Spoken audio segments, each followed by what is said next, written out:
Recovery from addiction is a never-ending process, and ongoing support is key to its success. But what does that support look like? To find out, let's talk with some individuals in recovery, a treatment provider, and the Carroll County State's Attorney's Office. Thank you guys for all being here and taking part in the roundtable part of this program. I want to start with you, Corey. If somebody is right now out there, and we personally, you and I both know many people that are out there that have either been in recovery or struggling and need to get either back into recovery or maybe need it for the first time, what would you suggest to them? What would be something you would tell them to do to seek help? My suggestion would be, if they're ready and willing to accept help, there's plenty of resources. They can reach out to a friend that they know is in the rooms. They can reach out to community resources like the health department. They can call the treatment centers in the area. If they have insurance, they can call the back of their insurance card and find out treatment centers that work with their insurance. That's a quick and easy way to find out if you have coverage. I think like the biggest part, I said willingness at the beginning of that, is to make sure you are willing.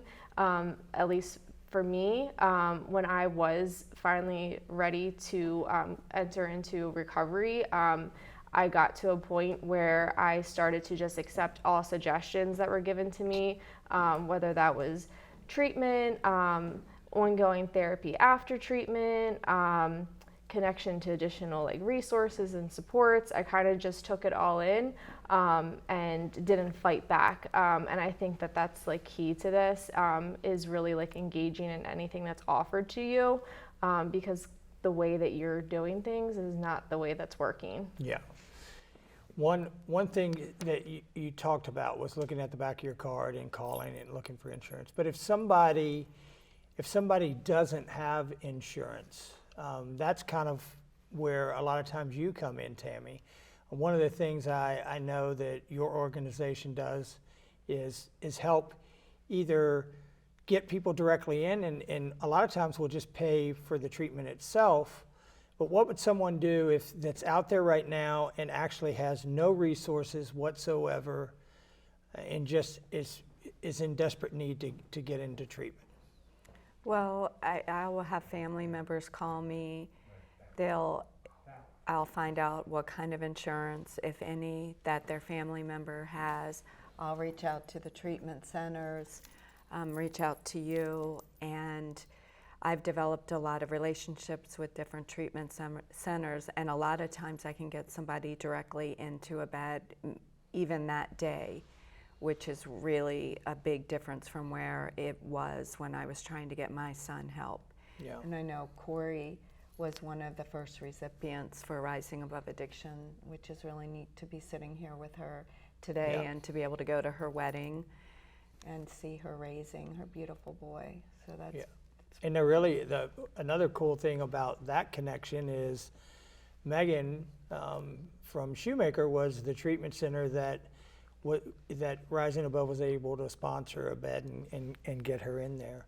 Megan, one of the things that I think people don't understand is if they don't have insurance, there are ways for someone that's homeless, that doesn't have the means to get it, to actually get Medicaid, Absolutely. State insurance, and come to a facility like this. Yeah, thank you for asking me that, because I think it's a misconception with a lot of people that they're either uninsured or what we like to call underinsured, that they have no access to treatment, and that's absolutely not true. So first and foremost, depending on if you meet income criteria or lack of income criteria, it's actually quite simple to get Medicaid, and my best advice is to call the local health department or reach out to social services. They'll be able to guide you to the right person to help apply for Medicaid. You don't just have to figure it out on your own.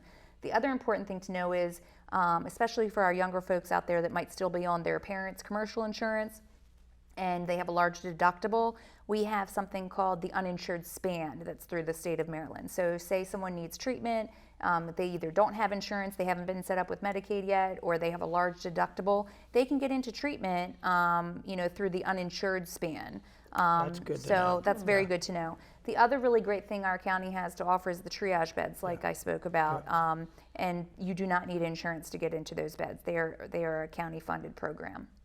How many beds are there at the triage? So we have 22 beds total at Shoemaker Center. At any given time, we usually have 2 to 3 triage people. So I can tell you to date, we've never had to turn a triage referral away for lack of space. We always make sure there's enough space. Yeah. Elizabeth, one of the things that you and I do a lot through the office is help people through the court system get into treatment.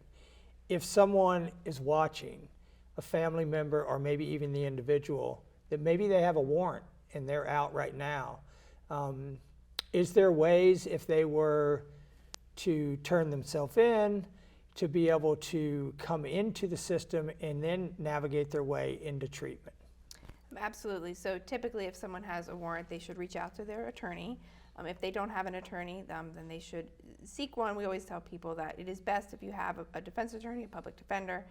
However, someone could turn themselves in to the detention center and you could get them a bed within a couple of days. And there are lots of situations where the prosecutor would be perfectly comfortable with someone going directly from the detention center to treatment in custody. So knowing that they have a warrant should not be a deterrent, should not be a deterrent for them to get treatment. And a lot of times just going in, turning yourself in for that warrant actually opens up a lot of opportunities for them to get into the treatment that they need.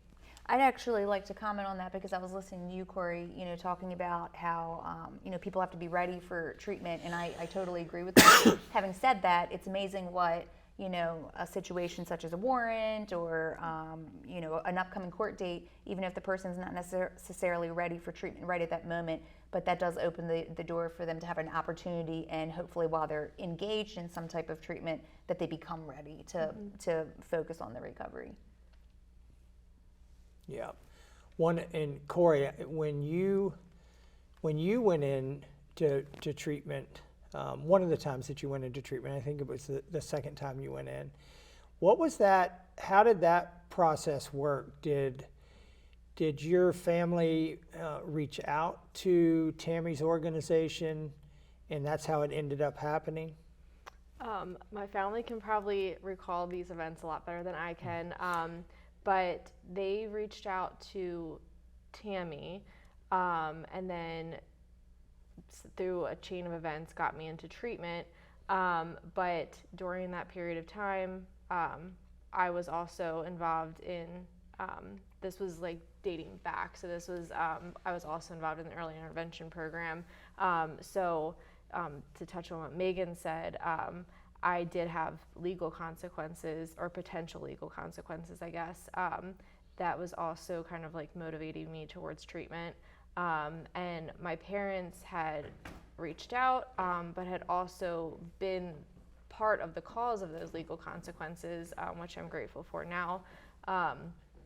And so it was kind of like two-part to that, my parents filing charges, and also reaching out to Tammy to help get me funding, because I was at the age where I was off of their insurance, and I hadn't yet qualified or received state insurance yet. So I was at this weird span of time where I had no insurance, which is why Rising Above came into play. That's awesome. So we got to wrap up. We have about 1 minute. I want each one of you just to give, I know it can't be one word, but one quick bit of advice to someone that might be watching that's afraid to reach out for help. You go, Tammy. Well, I would say reach out, let somebody take the burden off of your shoulders, and any one of us will be able to get you help. I would say that most people you come across, there's no judgment on our part. We're happy to help you, and we're happy to see you coming back however many times it takes so that you can get well. Yes, I'm always happy to help. anybody that needs it. And I would never trade the life that I have today for the life that I led before. Don't keep running, don't keep hiding. Turn yourself in and get well. Great advice. I want to thank each and every one of you for being on this panel and the roundtable. We really appreciate it. I hope you found this conversation about recovery to be informative. Remember, help is out there. And with the right kind of support, recovery is possible.